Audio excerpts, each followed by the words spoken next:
Welcome back to Suzukiville, and this week I think we're mainly going to be doing some fabrication.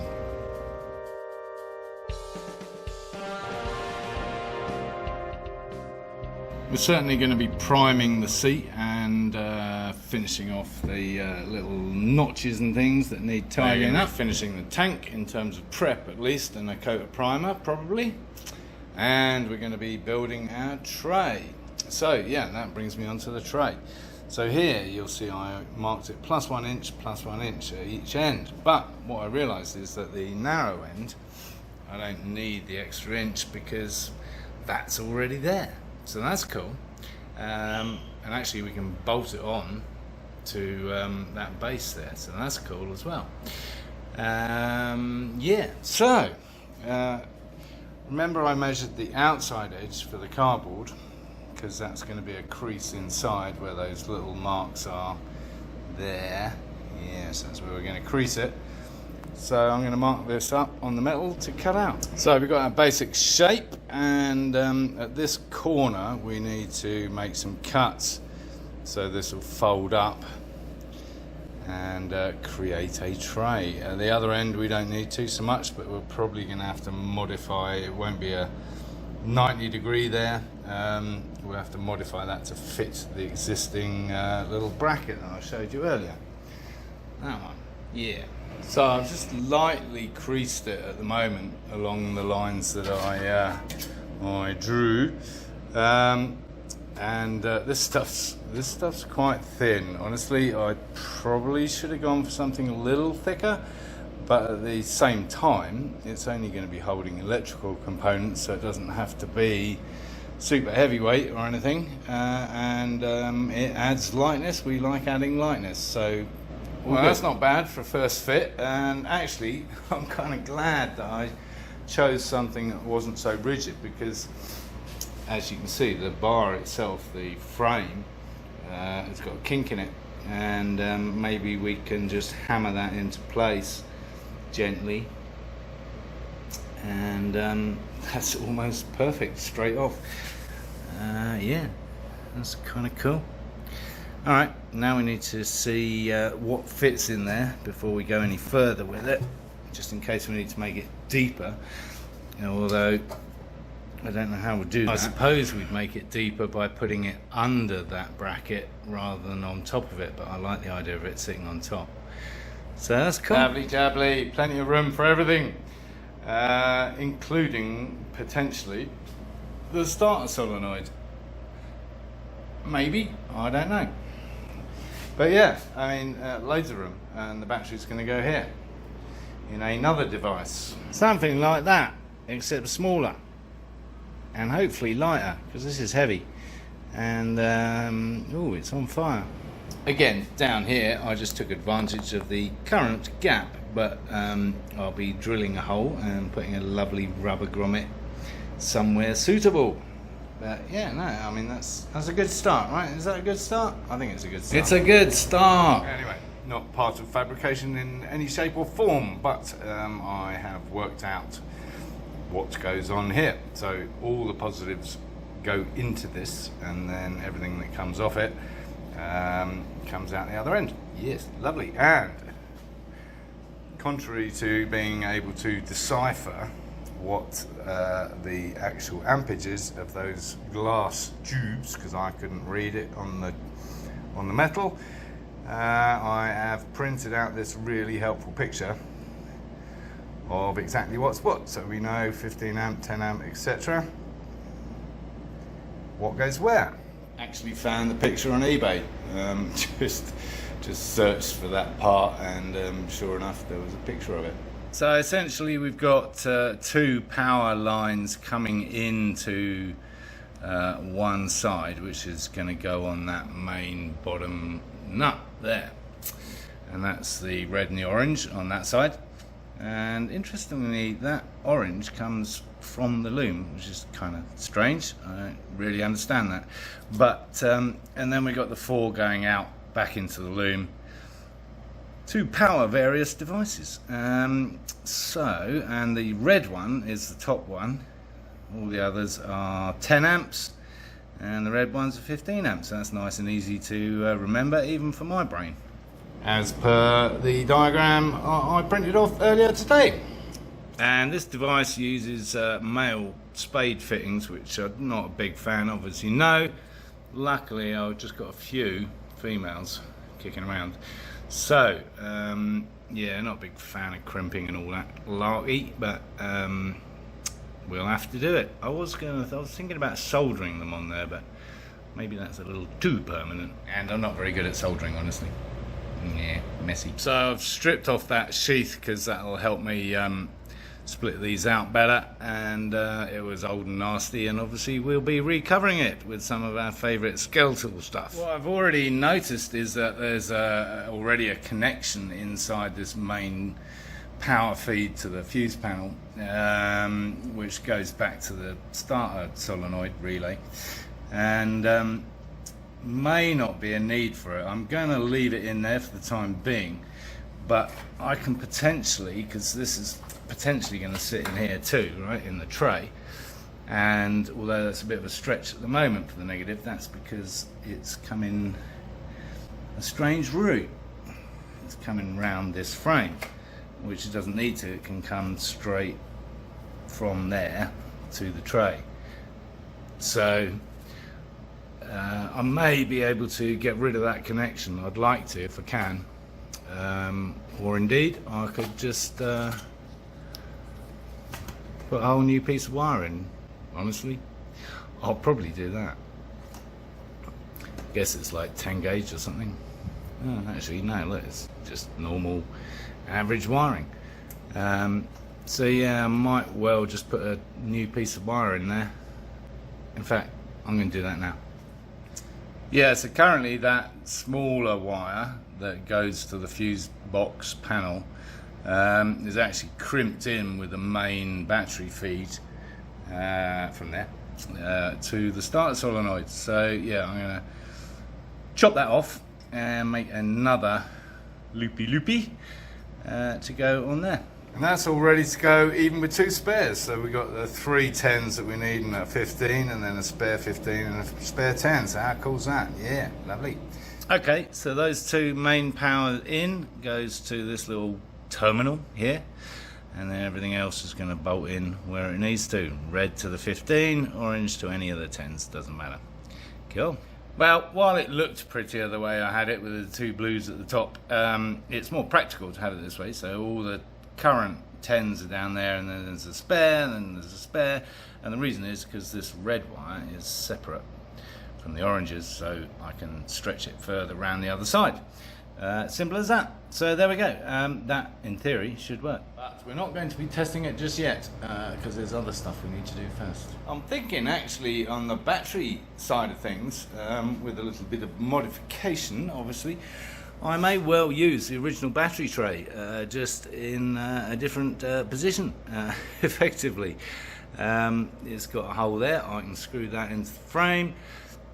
It's got strappy bits here, although they'd be better off the other way around, at the back, but obviously I'm not going to put it in like that. Duh. But yeah, I'm thinking that might work somehow. Although it's not pretty, is it? In any shape or form. Oh, I don't know. On a totally different subject, having ordered those really nice expensive air filters, which may or may not fit, I'm sure they will. I've watched a few videos recently, specifically on the GS550 Café Racer mods, including my friend For the Brave, and yeah, a conventional air filter will actually, you know, that length that I had on the R6, that would actually fit because it goes kind of one side of the frame, and then I'm guessing the same deal in the middle there. Yeah, so I didn't need to necessarily narrow my options to look for shorter ones, but I'm glad I found those ones I did find, because they're really nice. And they specifically said CB750, so if they don't work for this, then I can always use them on the Honda, because they're just really nice. So I'm not disappointed at my choice. So I don't want to dwell on this too long because I know staring at wiring is really boring, but I just want to take you through kind of the logical process here of what I'm thinking in terms of the tray. So I think I already mentioned the negative to the starter motor solenoid relay is down there, and it comes through the frame, through the middle of the frame, and as does the loom, but currently it goes under the frame. And what I think I'm going to do is actually pull that through here so that the whole loom sits in the tray, so there's absolutely nothing under the tray. That'll be a really cool look. And I know that seems like a tall order at the moment, but the reality is, so this goes to the regulator, or the other R word, I can't remember what that is. Anyway, bunch of wires there all connected. Amazingly, both sides are the same colouring code, so they're all original, and that's easy to match up. So I shall unplug those and route those accordingly, because there's plenty of scope with them, and they follow that negative lead actually. So they're coming from down in there. And then there's this chap, which is the other R word, not a regulator. So the problem there is that it's got this huge bloody kind of fitting on it, which I'm never a fan of these things. They break, especially when they're old and brittle. But it's neater and tidier than all that mess. So I guess I'm going to have to drill a hole big enough to get one end or other of that through, because that comes off the main loom here, and that main loom's going to have to come through there. So that's going to be tricky actually, because that's almost, I would say that's a good inch, right? Yes, it's probably 2.54 centimeters. Well, there you go. 2 millimeters out. How about that? So yeah, that probably ruins that idea, because I'm not going to drill an inch hole in there for sure, anywhere. Probably can't even if I wanted to. And of course you've got to keep that intact, because that's what the fuel tank mounts on. So that's not going to work. I guess the hole's going to be about here. As far forward on the tray as I can after the bracket that it's going to mount to. So that'll work. I'm going to work on that basis, that there's going to be a big ass hole right there, and everything will mount accordingly. All the wiring will come through, and any wiring that needs to go out the back end, no problem. It's my lovely battery tray. So this remains the only unknown kind of quantity, honestly, and that comes, bearing in mind the battery connects directly to the starter solenoid, and this comes off the starter solenoid and has a positive and a negative and a fuse. I don't understand what that fuse does. I will have to confer. Found this waggling around in the breeze. I'm assuming it's an earth, because it's got that kind of strap it anywhere, screw it into the frame somewhere kind of connector. I don't know if it was actually connected, because I don't remember taking it off. But we'll work on the assumption and test it, just to make sure it is an earth, and if it needs to be earth, then so be it. Okay, I think that's enough electrics in a fabrication episode, don't you? Nearly forgot about the relay for the indicators, where that can go anywhere. So basically interesting stuff like bodywork and colours and things like that. And yes, I think I said I was gonna do this 2K Kia titanium. Well, I'm not. I'm reverting to rattle cans that you buy off the shelf at O'Reilly's or AutoZone or anywhere else comes to that, Ace. And here's the reason why, because there's no fuel problems with this, and I'm not going to give it to Derek at any point in time, and so he won't be able to trash the fuel tank. So there we go. So another nice paint, primer filler, and a coat on the seat after sanding down those last little bits and pieces, and a very nice finish, which I shall be very lightly sanding before I put the top coat on. So that is the job done. And then there's this, the old Suzuki air filter. Yeah, of little use to anyone. The filter itself is obviously knackered, as you can see.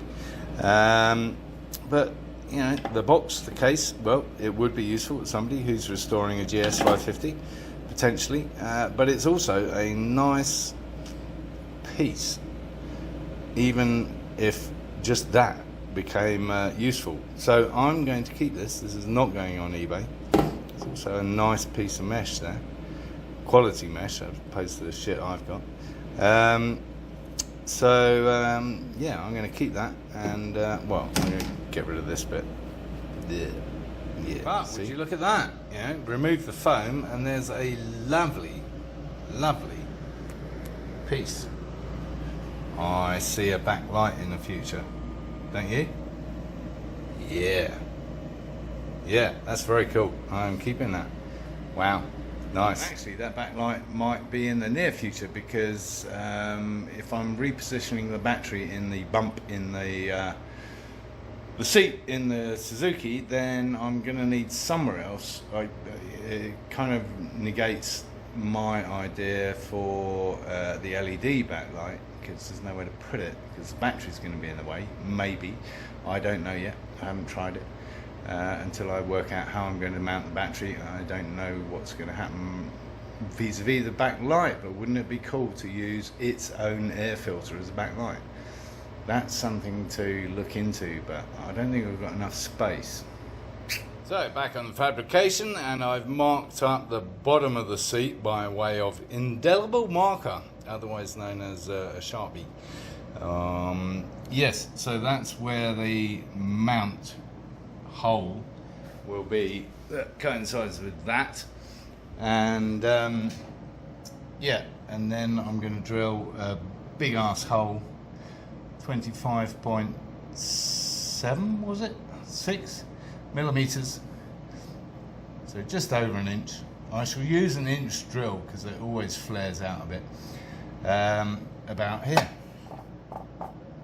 to pull all the wires through, including that big ass connection, and then we'll be rocking.